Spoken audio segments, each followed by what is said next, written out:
Welcome to the Fixer John channel.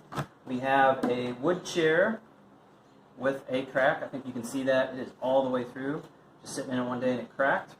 We are going to try with JB Weld, specifically the Quik Weld. It does say on the back here, it does list that it can do wood. I'm going to try JB Quik Weld to fix this crack. May fail, may work great. We're going to find out.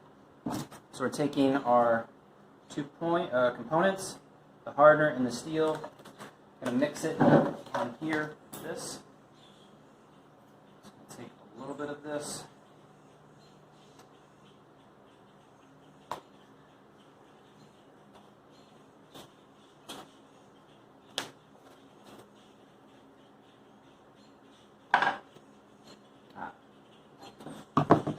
The end has a puncture.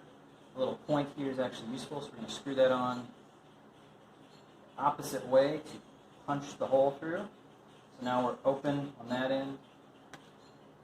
We do the same thing on this. Flip the cap upside down and punch down. So now we're going to take this and put some of our hardener on.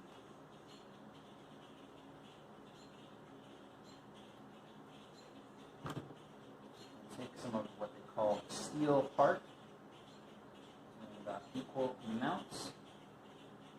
I'm just going to use this to mix them together to make our epoxy.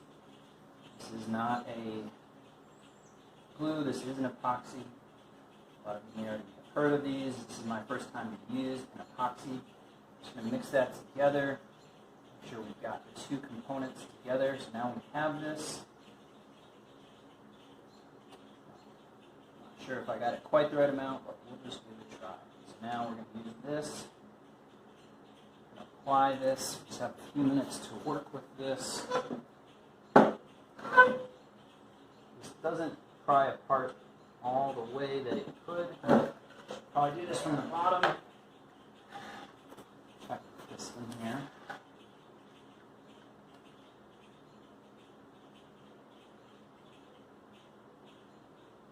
You may be wondering, why don't you use wood glue?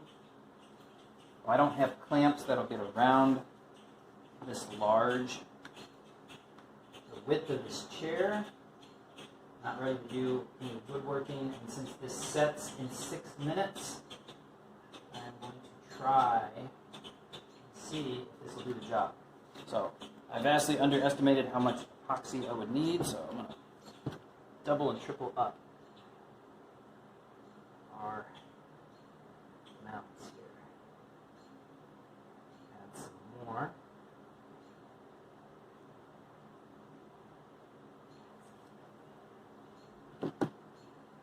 So I'm just mixing up another batch of the hardener, the epoxy together.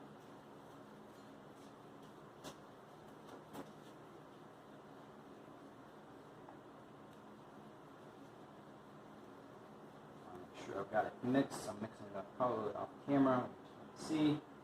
We're going to take this and keep going. Try to get enough of this epoxy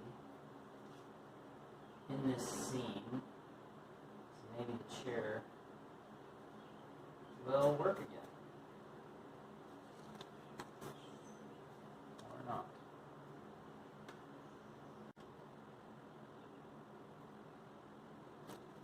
Try not to do this on myself. For gloves, examples, you know, you can hold other new questions. Sit like that. Like this up. Your eyes, chin, with. That's what says.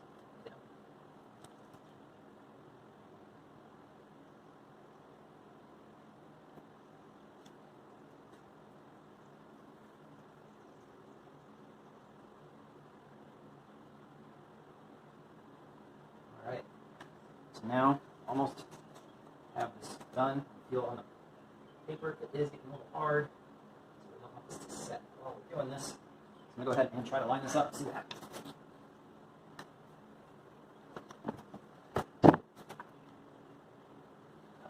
Turn this sideways. Get this lined up as we can. And press together. And this is why I didn't want to use wood glue, because I basically have to hold this for about 6 minutes. All right. Hopefully we'll come back after the break and have something that works. All right. So we let this sit for at least 12 hours. The stuff says 4 to 6 hours. The JB Quik Weld. You can see, I think, on the bottom, it's oozed out of the bottom. I can see a little separation, which is not good right here, but I'm hoping that I got enough bond on some of it. So we're going to try it out and see if it breaks again or if we have a chair. Well, I think we have a chair again. Give it a little test wiggle. So the JB Weld did the job for now. We'll have to see how long that holds up, but if you're looking for a fix, that's one option. Maybe not the best, but it did all right. Hope you have a blessed day.